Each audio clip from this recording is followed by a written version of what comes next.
Yay, okay. Alright, so this is the Latoken Round 1, Division 1 and Division 2. And this is problem F1 following sand, the easy version. Now, the easy version is still a really beautiful problem. It's a 25,000, which is kind of sweet, honestly, because this is a difficult problem, but I think its solution, personally, is very beautiful. And this problem took me 2 days to solve, so if you did not get it in the contest, don't worry, because it was difficult as heck, but I will be going through multiple different solutions that I thought of, most of them which are wrong, they don't work, and I think I only have one of them which actually does work, and I'll kind of work you guys through how I built up to that solution. Now, the last thing I want to say is if you want to jump straight to the solution, you want to skip everything else, there should be a timestamp in the description, so you guys can just jump to that, and I should be explaining the real solution. The final thing I want to say is I will not be coding the solution this video because I really encourage you all to code it yourself. Again, this is a really beautiful problem, and I feel like it it wouldn't make sense if I gave you guys the solution in code. At least you guys should be able to code this yourself because, quite honestly, it's not that difficult to code. I think it's just some standard depth research and then just greedy algorithms. But really, this is something you guys should be able to code by yourself. Alright, so let's read through this problem really quickly. Little Dormy has recently received a puzzle from his friend and he needs your help to solve it. The puzzle consists of an upright board with n rows and m columns of cells, some empty and some filled with blocks of sand, and m non-negative integers a1 all the way to am. In this version of the problem, ai will be equal to the number of blocks of sand in column I. When a cell filled with a block of sand is disturbed, the block of sand will fall from its cell to the sand counter at the bottom column.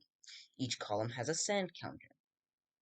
While a block of sand is falling, other blocks of sand that are adjacent at any point to the block of sand will also be disturbed and start to fall. Specifically, a block of sand disturbed at cell ij will pass through all cells below and including the cell ij within the column, disturbing all adjacent cells along the way.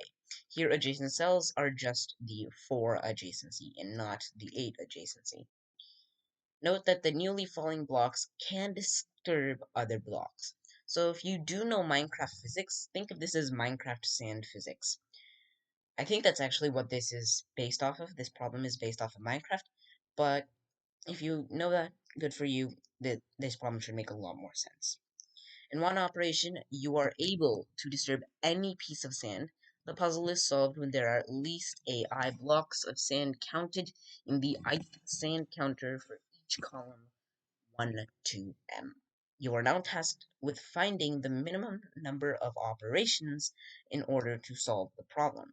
And you want to note, Little Dormy will never give you a puzzle that is impossible to solve, and that's because you can always solve this. Um, Within the constraints of this problem, no matter what input you give, it can always be solved. And so pretty much the input is described here. This is 45. So O squared should work, which makes sense because you kind of have to read the input. That's pretty much it about this. You don't actually have specific dimensions on n and m. So if you are implementing a depth research, that's something you should probably be careful of, is you're gonna have to create your board as a vector of vectors, and not actually what you would normally consider as an int array because you don't have limitations on n and m, and obviously you can't have n and m both be set to 4e5 because that would be way too big. So let's take a look at the problem here. Now, here's the first test case, and it's showing us you're going to specifically want to activate this, this, and this. Now, the reason you're going to want to activate this one is pretty clear. There's nothing adjacent to it. You have to activate it. And there's also nothing above it. So you're going to have to activate that. As for this one is going to take out this, and this one will also take out this. Note that both of these will take this one out right here where my mouse is, and this one will take out this entire group. So for example, by disturbing the cell in the top row, so for example, you can basically just disturb these three and everything else will go. It's impossible for you to have less because there's no way to do less. So the question is, how would an algorithm discover that those are the ones which need to be popped, which need to be disturbed? And the first thing that I want to start off with is a theorem, or rather just a conjecture. So we're going to start off with observation number 1. Let me shrink the size of this. So first observation, number 1. At most, M operations are needed.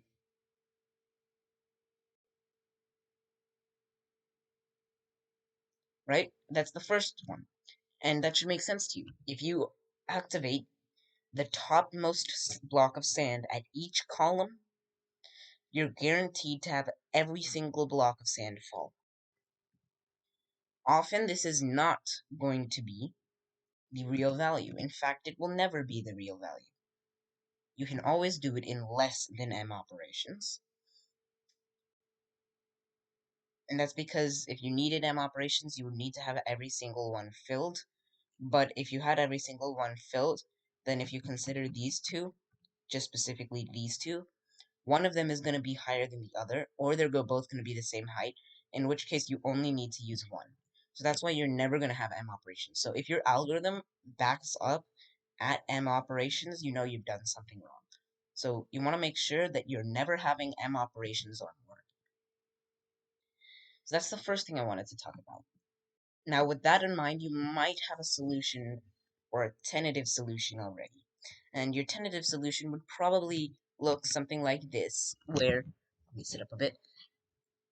Your tentative solution might be, so let's first draw this out. So we're going to have something like this. So we're going to have sand here, sand here, sand here, sand here, sand here, sand here, sand here, sand here, sand here, sand here. And for this one, which is the second input, we'll talk about this input later.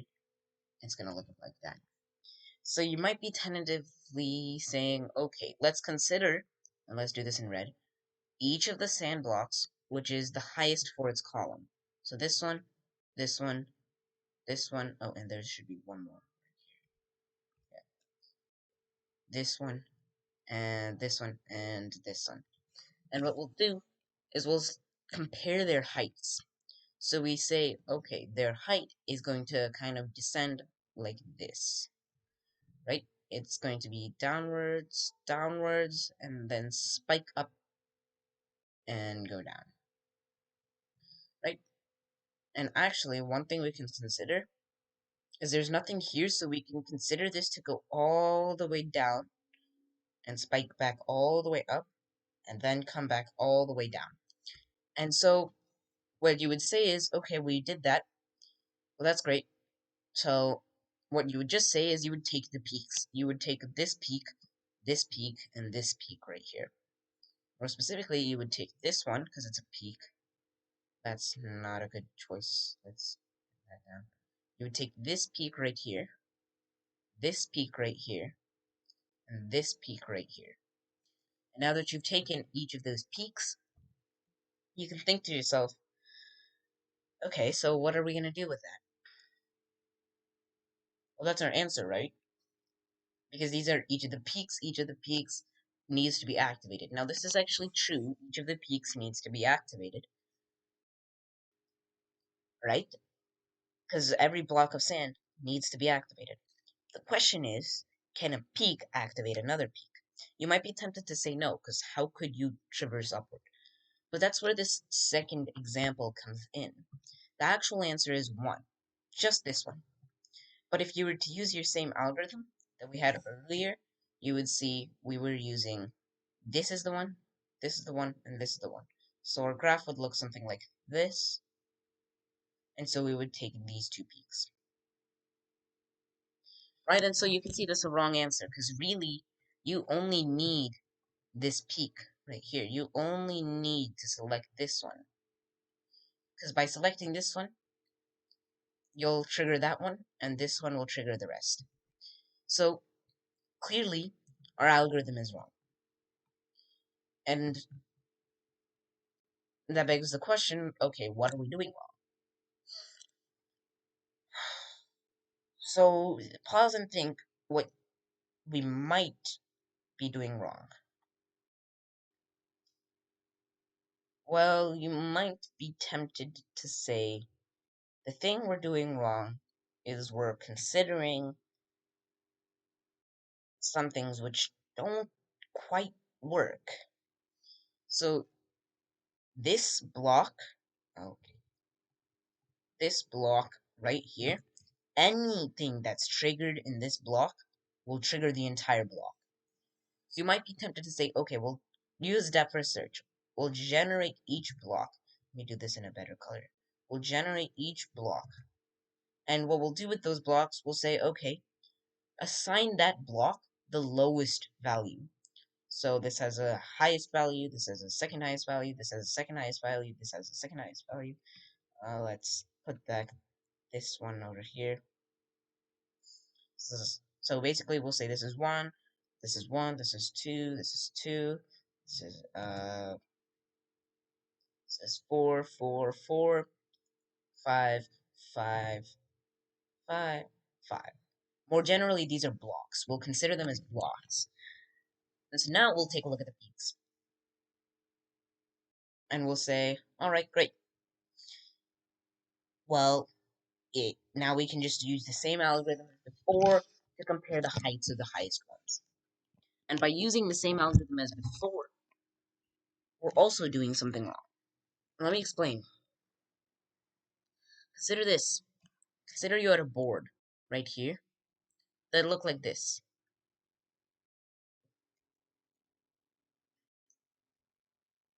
How would I design this?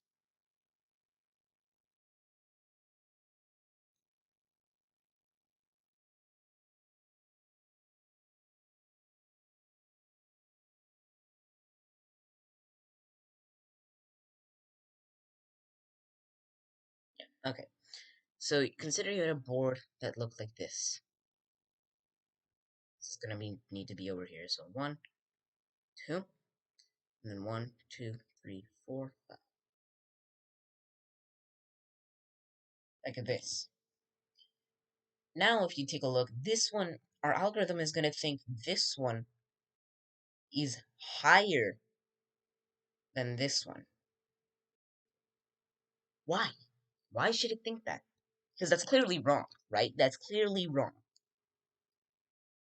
So why would we say it thinks that? It shouldn't think that. Because actually, we only need to trigger this one. And it shouldn't think that. And one more thing to make sure, because you might be tempted to say, okay, well, it doesn't matter, you can just trigger that one. Yes, valid point. But what if instead of it being like this, it was like this?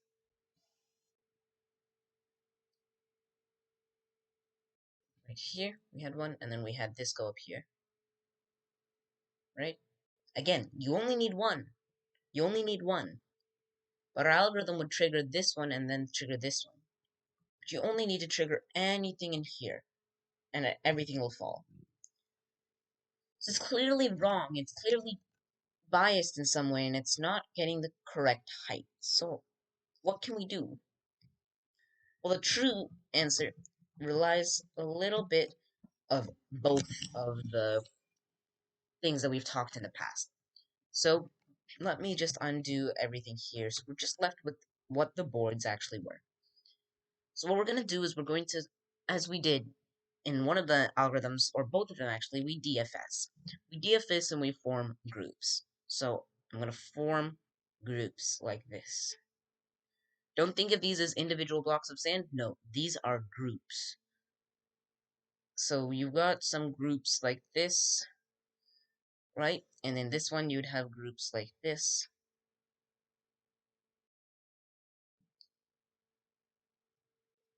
And so what you're going to do now is you're going to iterate through each column. So first you're going to keep track, and this is where it turns from a flood fill algorithm, from a flood fill based problem, a 2D problem, to a tree based algorithm. Let's construct this tree. And let me explain what this is. First, we've got 1, 2, 3, 4, 5, 6, 7 different nodes. So I'm going to zoom just a bit out, and we'll scroll down here. So you've got 1, 2, 3, actually let's make this lower. 1, 2, 3, 4, 5, 6, 7, 8, 7. 7. So we're going to label these now with just a little markers. 1, 2, 3, 4, 5, 6, 7.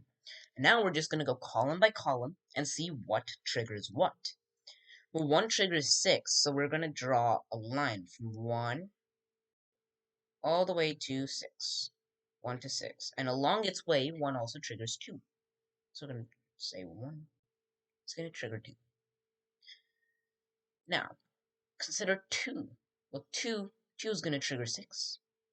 2 will trigger 6. And 2 is going to trigger 7.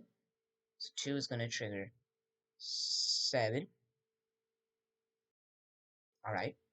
Now consider 7. 7's not going to trigger anything. Kind of sad. Now we're going to consider 3.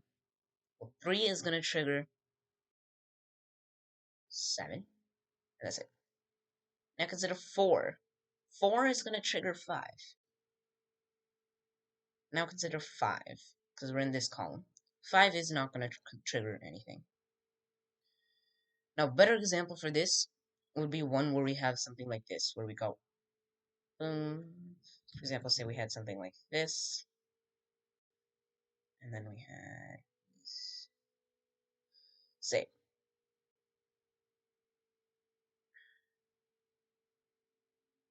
right? We've seen 1. We've seen 1, so we're saying 1, 2, 3. We're not going to draw 2 to 3. We're just going to keep going down. So we're going to say 1 sees 2, and 1 sees 3. We're going to ignore the bound between 2 and 3, because, and I'll explain why in a moment, it's useless, it's not relevant. There's no reason for us to trigger 2 manually at all when we can trigger 1. So we can ignore the bound between 2 and 3. Now when we're analyzing this column, of course, we're going to see that 2 connects to 3. But if it was something like this, if it was something like this, where it was just each thing was in its own column, we wouldn't see that. We wouldn't see the connection between 2 and 3. Our algorithm would not find that. That's okay, it doesn't matter. Now the reason why I'm saying this is because you could have something like this. You could have this. Now imagine 1 connects to 2, 2 connects to 1. That doesn't make any sense. 1 can trigger 2 and 2 can trigger 1. Well, which one do you want to trigger? You can trigger either, but it's going to screw up our algorithm with that. So we're not going to do that. Again, this will all make sense why we're not going to do that in a second. Actually, it'll make sense now. Because remember, we said at most M operations are needed. That's because we are only going to consider the M that are at the highest. So we've got this graph now. And now what we do is we analyze this graph. We analyze it. So 1 is going to connect to 6 like this, directed. And 1 is going to connect to 2, directed. And 2 is going to connect to 6, directed. And 2 is going to connect to 7, directed. And 3 is going to connect to 7, directed. And 4 is going to connect to 5, directed. Now, anything which is not possibly triggered by anything else, so for example, 1, nothing's leading into 1, needs to be triggered. So this needs to be triggered, this needs to be triggered, and this needs to be triggered. What are their indices? 1, 2, 3, 4. 1, 3, 4. Exactly what we had. Now we can do this, we can calculate which ones don't have anything in a very simple way. We just keep track of, for each node, what leads into me. So for example, we see that 1 hits 2, so we'll say for 1, 2, 3, and 4, for example, we'll say, well, 1 hits 2, so we'll put a 1 right here. And if we do this for everything, you'll notice 1 will never have anything in it. The size of what leads into 1 will be 0. So we just iterate through and check. If the size of what leads into that node is 0, answer plus plus. And wait, and now comes the sneaky part. I'm going to argue that's all we need. Because everything else either is reached by another node which can be triggered, or a node which has to be triggered. What I mean is, C be triggered, so can be triggered, or has to be triggered. Can be triggered means it can be triggered by some other node. Has to be triggered means it has to be triggered manually. Now, if you're in a can be triggered, you're either going to have a can be triggered or has to be triggered. But if you're in a has to be triggered, you have to be triggered. You cannot have a can be triggered. Since there are a finite number of nodes, we know that at some point in time, every has to be triggered, some has to be triggered has to lead into a can be triggered. Sort of wonky proof. But if you think about it for a minute, it'll make sense. So the algorithm is as follows. Step 1. DFS groups.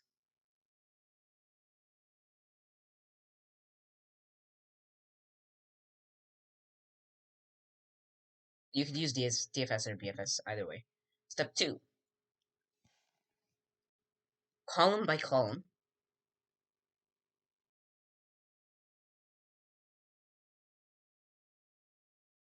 What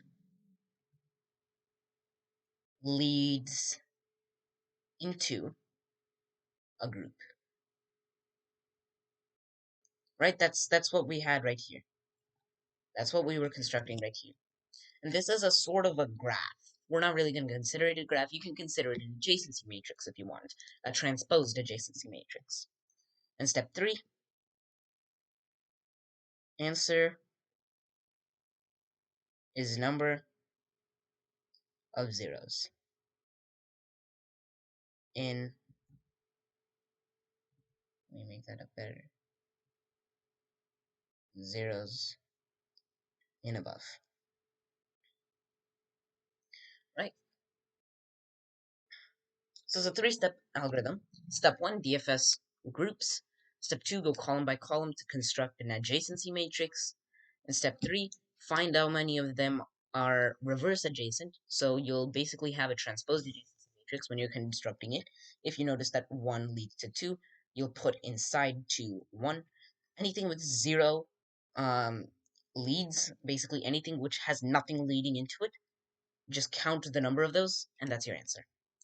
For this one, it works because you'll notice this one will have nothing that it triggers. This one will trigger this one.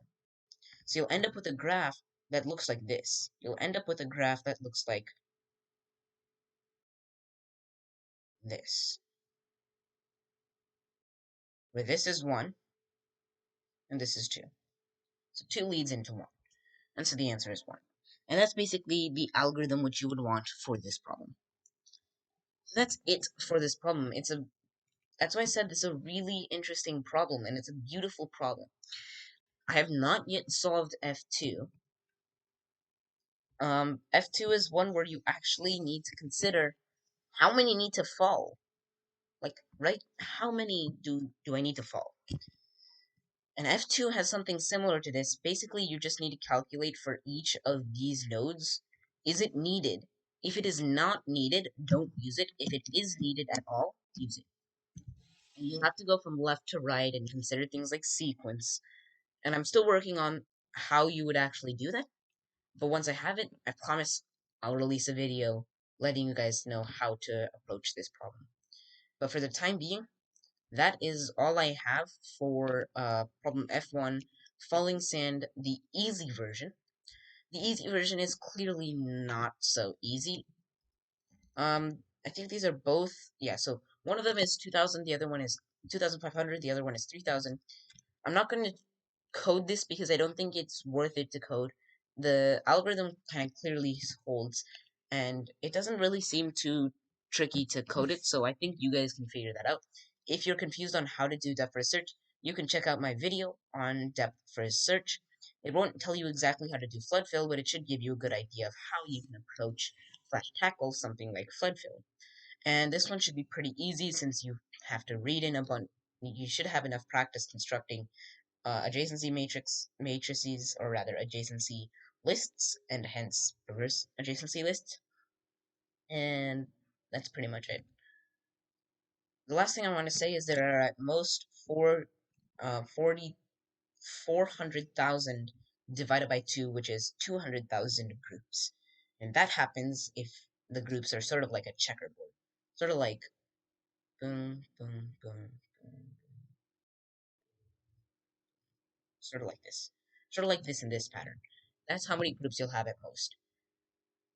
So this algorithm will work because it should run in the time limit, which I believe, yeah, it's 2 seconds. So definitely it passes because an ONM algorithm should pass, which is what this uses at most. So yeah, if you guys did enjoy this video or learn something new, please don't forget to like and subscribe. If you want to check out a actual code solution to this, I should be no, I probably won't. You can probably check out some of the other statuses, or you can check out the official editorial. But again, I highly encourage you, please take this algorithm. Don't look at any editorial or any other code, and actually code it yourself because you learn so much more that way. Anyways, that's all for this video.